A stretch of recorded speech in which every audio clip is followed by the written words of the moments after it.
Ja täna saadan siis jõulutervituse oma tütrekesele Karinile.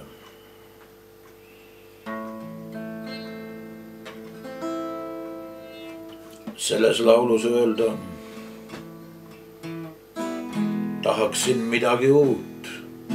Kõik ilusad mõtted on juba olnud. Selles laulus ei vaata me väljas ümmargust kuud, vaid mõtleme neist, kes me ellu on tulnud, kes me ellu on tulnud või tulemas on. No ütleme neil siis tere. Karin õpi selgeks kõik Unemati lood, sest varsti läheb sul neid vaja.